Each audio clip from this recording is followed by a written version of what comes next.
If you're an interior designer or in the biz, you know what time of year it is. It's time for our Vegas market trends review. What changes are we seeing in Vegas, even just since High Point? And was there anything that took our Diana by surprise?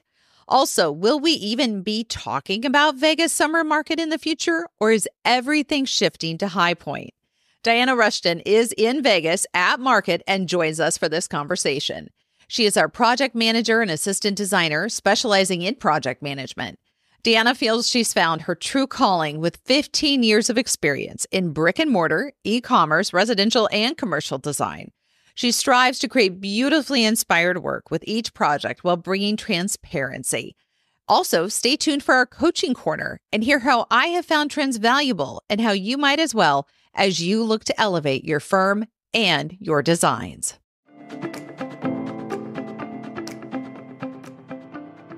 Do you love interior design but can't make the business side work? You've come to the right place. Welcome to Success by Design, mastering the business of interior design. Whether you want to elevate in your current interior design firm, start your own firm, or move the needle when it comes to your existing firm's trajectory, this is your masterclass, and I'm your host, Katie Erickson. Learn from my mistakes as I built a coast-to-coast, multi-million-dollar interior design firm. I share nearly 20 years of serving as a university professor of undergraduate and graduate business courses with you. And best of all, I bring in experts in all things business and interior design. Class starts now. Di, welcome back to the show. Hi. Ooh, I'm so excited. Oh no, we're so excited because for all of us that don't go to market, we're like, yay, we get a fill in because there's a lot of markets and it's a lot to keep track of and a lot to do. You had High Point, you had Vegas. It's just a lot. So today we find you in Vegas. Yes, Vegas. Vegas, fresh off High Point. And if you missed our High Point podcast, we'll put it in the show notes so you know where High Point was at. I love that we have an East-West Coast differential, and it'd be fun to compare those in a second. But then also it's great because we can see what trends have changed even since High Point. Let's start with High Point versus Vegas as we've seen it in the last few weeks. So you were at High Point. What are you already seeing change at Vegas that is on its way out from High Point? I would say the biggest thing is like that, some vendors call it corduroy, but it's like channeled almost, in upholstery, where like some of them have a really chunky, like furry looking raised pile and just like these mass sofas and like chaises, and they're cozy. Like, don't get me wrong, they're so cozy, but I feel like it was really popular even in January market, and then going into High Point, it was like even more so in some of like the kind of higher end lines. But then now it's like, okay, we did it. We've done that. We're done. Yeah. Like, if you still love it, you still love it, right? You know me, like I'm like, do you boo? Like whatever makes the most sense. But I just am like, okay. And then like you can just tell like the energy around them when you see people like walk the showrooms, they're just like, kind of over it. Kind of over it. We've already done that. So that's the thing that's kind of like trickling out. But the thing that is still like strong and I'm here for, and I can't remember your reaction last time we talked about this, but it was like the 70s color palettes and the burnt orange and the reds and mustards. They're still here and I'm still here for it. I don't know why. Every time I picture like this avocado green fridge and I'm just like, yeah, it's a thing. Okay. I love that it's back. I feel like it's back a little more elevated and sophisticated than in the 70s, a little more refined. Obviously, going into fall, that's going to be a thing for sure. Last time you were on the show and in Vegas, we talked about plaster too, in addition to those colors. We're still seeing all that plaster, especially in, I think it was chandeliers, which was surprising to me. Yeah, it was lighting. I mean, it's still there, but it's definitely not as highlighted, I guess. Okay, not as pronounced. It was, but I feel like it's kind of shifted towards more of like the wicker rattan in lighting. Oh. With more of a like cottagey experience. Interesting. Like, for better or worse. In my head, I'm like trying to stylize it a little bit more like urban or contemporary rather than being like transitional, traditional. Yep. Like French country kind of like vibe. Like, yeah. But it's kind of like the 70s palette that your reaction is to is kind of mine with like the baskets and stuff. It just reminds me of my childhood. The longer burger baskets, like that kind of vibe is how I feel about it. There are some that have like more of an interesting shape that I'm like, okay, it's ornate and I could see that being in like a vintage store, but I'm having a hard time with that one a little bit. But it's a good texture. I like the texture. I love the texture. I always think it's interesting when you see stuff come back with a slightly different nuance. And some of us have been around the block a few times, and so we've seen it, where it just feels like they took a basket, turned it upside down, attached a light bulb, and called it a chandelier. I agree with you. The shape makes a big difference as to how it feels. Huge. Yeah. So let's talk shapes. What are you seeing out there? Is it angular? Is it still more soft curves unless you're in the super contemporary? It's still pretty angular, I feel like, especially in some of like the larger chandeliers. But I think the ones that are actually standing out are the ones that are leaning into more of the niche of like, we're going to take this super baskety, or we're going to take this super like coastal. Like those are the pieces that are standing out the most. But as far as like shades go, they're still pretty steady as far as what they've been. So nothing too crazy new, I guess. No, and that's totally great too. What are we seeing die off? Because every time we talk about it's on its way out the door, we talked about Farmhouse being on its way out the door.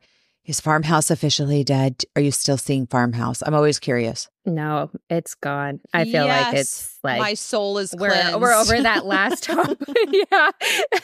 And then that corduroy kind of channeled looks going on its way out, which I'm not super sad about. And then still the gray. The gray is like, we're moving on to bigger and better things from the gray, which I'm happy to see. That's nice that we're getting a new palette with the browns and the warmer tones. So we're still there. We haven't abandoned it.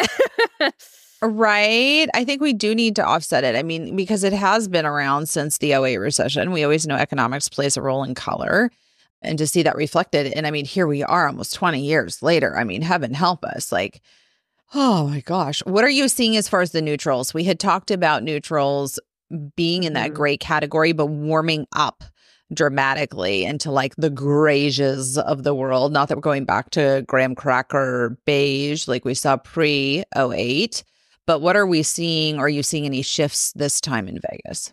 We're moving even further away from the grays. Like they're full on warm. Like we have left the cool tones. And so the like auburn browns are still really hitting, and like the Merlots, especially in like marble, like that Merlot marble is still really prevalent, and it's coming out of like the really high end vendors that are usually like right on trend, and it's finally trickling down into some of those like bigger guys that can like mass produce some of this stuff, and then the quality is still there, which is really great. So they figured out how to get those Merlot marbles and the like warm tones in those without having to do a faux laminate on top or like a veneer. So that's encouraging to see. And it's just nice because it gives that trend to the mass market, and everyone can enjoy that trend. And I love the Merlot marble, like paired with some chocolate, like pretty. Yes. We haven't done this before, but let's talk. If you're in the luxury market, what do you need to know at this market? If you're in more mid-grade market, what do you need to know coming out of this market that your clients are either going to be talking to you about, or that you can bring to the table as a value add to show your clients you are the subject matter expert, you're up to date on the trends? Like for each of those categories, where does that kind of stand? I mean, I assume it has to do with the Merlot, but it really made me want to tease that out for designers that are listening, and they're each servicing different demographics. Sure. Yeah. So if you're in the higher end market, I would just really lean into like the natural stones. And even like the petrified wood look has been really trendy, and I adore. So I've been seeing a lot of that for like walls with just like some art. And a lot of these higher end vendors, they're importing those, and they're finding those sustainably sourced, and they are using those as like a high end piece that is like your statement piece. So some of these pieces are giant with the petrified wood. It's great. I love it. It's a good texture. The color is great. It's pulling in the browns. And then I would also say orange, like that burnt orange. Oh, no, I didn't see it coming. It's a thing. It's a thing. It's the orange is a thing. And the green is still there, which is a trend we talked about last, I think, the two markets, which it's still here, but I am calling orange, like that burnt orange. So I feel like your higher end clients are going to be on board with the trend and that 70s color palette, and not be afraid of kind of a completely different energy in their space, because it's either like a really textured linen or even a velvet still in that orange, which just makes the color that much better. And there was this one sofa that is super high end. It was striped, like striped 70s with that orange. Yeah. But I'm just walking. I'm just, hanging out. And then I like, what? I'm like, that is the best thing. It's beautiful. So I would say if you're a top tier, they're not going to be afraid of it because they're like, oh, they, I think, are a little bit more open-minded to those super kind of ornate pieces. But if you're in the middle to lower end price point that you're trying to like transition your client that might be a little bit more hesitant on some of those really high-end trends, I would still help them navigate out of the gray and into the browns and try to warm up those spaces because burlwood is still a thing. Those live edge pieces are still a thing. The fluted is still really popular, which we talked about last time. So those pieces are in like the mass market still, and they're doing well. So I would just try to transition into like some of the textures in maybe a little bit of a cooler tone rather than going full on burnt orange. Right. Use your burnt orange like we talked about in our trends podcast, which was great. We'll put that in the show notes too. But like use it strategically so it's easily swappable. We're not buying a 5-figure sofa that we aren't going to be able to swap later easily anyway. Yeah, that's great advice. But a cool rug? Yeah, like let's do the rug. Okay, are we doing shag? Are we doing heavy texture? We talked about how heavy texture and big knobby and all that. Is that calming down now? And we're getting more into smooth? Or is this still high texture, high pile?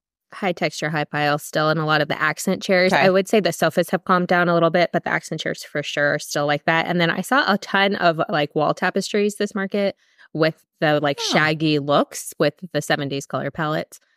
But the accent chairs are still very loud with their texture. They are. Yeah. I think that's fun though. I mean, isn't that the point of rugs and accent chairs? It's like, I don't know. That makes my heart happy.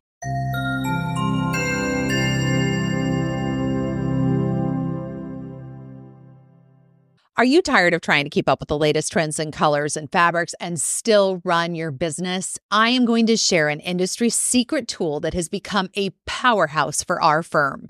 Meet the Nel Colore Color Book. This color and texture forecast resource was developed by an incredible Italian designer, Nello Morelli, who is a worldwide influencer in all these areas and even more. Luxury brands from Milan to Paris consult with him. And now we are partnering with Nello to bring his expertise stateside and set you apart from your competition. This Nel Colore Color Trend Book includes sociological contents, color combinations, color notation systems, and forecasts of what you need up to 2 years in advance, so you can truly impress your clients and not have to worry about keeping tabs on the latest and greatest when it comes to trends. Design is based on our ability as interior designers to anticipate people's needs, wants, and social behaviors.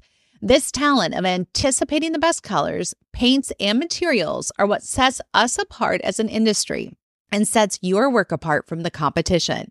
This is why we are thrilled to share with you the Nel Colore Color Trend Book found exclusively in the showroom of The Studio on our website. We are providing the link for you in the show notes.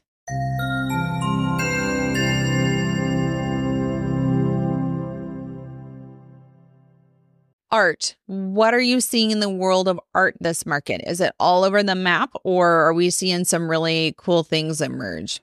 The petrified wood, I'm seeing a lot of that, which is a nice take on it. And some vendors are doing the replicas of it to get that price point down. So it's not a one of a kind and it's more sustainably like created. So I'm seeing both of that. Nice. And a lot of neon, which I was surprised. Wait, what? Yeah. Totally. It's neon. Like we're taking the 70s, blurring right into the 80s. Give me my neon. Really? Neon. And like, how is it manifesting? Yeah, it's kind of like a pop culture looking to me because it's definitely more contemporary, like urban. And then some of them have like the rope lighting inside of it, which those have always existed. But I just feel like in the showrooms, they're like front 5% of the showroom rather than, how they have it often like a little niche. But it's really fun to see because, art should make you feel something just like lighting, right? So having the neons that are just kind of more edgy, pop culture-y, like funny sayings on it, like just more urban, like I love that. Grungy almost. So it's like a fun pop of color. And for them to intertwine those lights is just cool. So those were awesome. I think that's so cool. So we haven't even talked about this yet, but like I want to do a collage where we take like the 5 to 10 top looks that you saw and make a sheet, and we'll put that in the studio on our website because I think that like just seeing those, like seeing that couch, seeing what that worker's looking like in a light fixture, right? And then seeing the neon art, it just pulls it together. Was there one moment in this market? I know you talked about the sofa. Is there one thing that took you by surprise, or that you were just like, oh, I didn't see that coming? Or like interesting? What's creeping into the market that we're just starting to maybe see that isn't fully manifested yet? Well, it's interesting because the thing, at least from yesterday, so I have one more day today, but from yesterday was the colors. Like there is one particular manufacturer that I walk all the time. We're working with them for years. And when I walked in the showroom, I was like, this is like color. Like there was no hesitation on like a pastel, the 70s. It didn't matter. Green, turquoise, teal, bold color. And for that particular vendor, I was like a little bit surprised by it because, each manufacturer has kind of their own niche, but that surprised me the most. But I do feel like it will do really well in the market for people who want just like a little bit of added spice and fun, but aren't looking for a serious, moody vibe, which is very trendy right now in some of the higher end manufacturers. But just the youthfulness and livelihood of more of the pastel-y kind of fun pops of color. But yeah, that took me by surprise. I wasn't expecting that at all. I'm so excited. I don't know if anybody else can relate to this, but I feel like there's a skosh of PTSD about gray and farmhouse. And I just don't even know what you throw at me at this point, but if it's not those two things, I'm very excited about it. So it's nice to be able to know that's out there. I am here for it. Like, oh my gosh, so glad we're not doing that anymore. That's nice to be able to see that emerging. Anything else, any vendors, anybody that you were really tickled pink with this time that took your breath away, which really is saying something because as you all know, Di has her pulse on the market. She knows exactly what's going on. She's wonderful at assembling all the beautiful things. So that's why we listen when you speak. Was there anything that you were like, we need to spread the word about this? It's that petrified wood. Okay. It is just starting to come in. And I really am going to call that texture for even 2026. Like, I think it'll take another year for everyone to catch on to the look of it. I mean, not every vendor is going to be able to, obviously, like, that's not as sustainable. Everyone's just petrified wood. But like, to be able to replicate that and enjoy that texture, that was the thing that stood out the most. And I think that's going to be a 2026. I feel like we're going to see it not only in wall coverings, but I think we're going to be able to spot that trend in lighting specifically, because you're kind of seeing some of that even with the almost like bone-looking sconces that I just love, like that tortoisey shell look and mix of color. But I feel like that's going to start trickling in. Put it in the collage. We want to see it. What else are we missing in this conversation? It's interesting. I think the biggest thing as far as like the business side of we talk about this a lot, going to market at High Point or Las Vegas, or do you go in January? Do you go in summer? Honestly, this summer market, there weren't a ton of new introductions. So I guess it just kind of depends on who you're coming to see. But that's pretty standard that in summer, there's not as many new releases as there are in January. But I feel like it was even a little bit less this time. So I'm curious to see when you go to High Point, if the new releases pick up there, because there has been rumor for a long time now that everything is obviously trying to transition into High Point, which I have mixed feelings about, being from the West Coast. I do too. And just knowing the logistics of High Point, but I do understand as far as like the manufacturing goes, because the East Coast, that's what High Point is known for, right? So it's interesting to see slowly but surely how even some of these big players are taking that step in the High Point direction. So it's interesting. It makes me kind of sad, to be honest. I know. We have a special spot in our hearts, I feel like, for Vegas, just because it's so accessible. It's so compact and so thorough. It's an easy button to figure out where we're at. It's easy. There's plenty of flights, easy access, adjacent hotels. Everything's wrapped up in a bundle for you and given to you. It's just like not a Herculean lift, which I absolutely love that. But it is interesting to think if that shift is happening, kind of like what we've seen in patio furniture, and that a lot of that's been sucked out of Chicago, and like there's a whole new show in Atlanta. So like everybody's migrating down there for that. Is Vegas headed all to High Point? And like, we'll do Vegas, but like when you want the big debuts and the seasonal releases, it's gonna happen at High Point. Yeah, it's looking that way for sure. You're seeing that like from our perspective, but do you feel like the manufacturers are saying that as well? They're going to be holding, and anybody you've talked to, are they talking more about holding off and doing big releases at High Point? Yeah, I feel like there's a couple of people that I've chatted with that have been seeing that as well for the last probably couple of years. And then it's just kind of the nail in the coffin this time. And you can just tell too by the energy behind their visuals, like the amount of effort that they're putting into refreshing their showrooms. Like there's only probably 2 manufacturers that I have walked that I'm like, this showroom is like it. Like they merchandise it well. They have the ambiance. They have like all of the things to like make the perfect, place for buyers to feel inspired to buy. Yeah. And everyone else, I just felt like they were like, well, we're not going to be here in 6 months. So, which makes sense. I'm not going to spend all this money on redoing wall textures and coverings and bringing in all of this furniture if I'm just going to show at High Point. And as a visual merchandiser, I'm like, you can tell where the effort is being put and what manufacturers are staying and trying to like keep that client base, because a lot of business happens on the West Coast, and it isn't just us who are feeling that like pinch of, I don't want to fly to the East Coast to do this. Yeah. So I feel like there's this like struggle on if you are a designer versus if you're a retailer. Because if you're a retailer, you're looking for the turns, you're looking for the margin, you're looking for what is going to move on your specific niche. Whereas if you're an interior designer and going, it's like, yeah, I can understand why you want to go to High Point because it's way more trendy. So it just kind of depends what industry you're in, I think.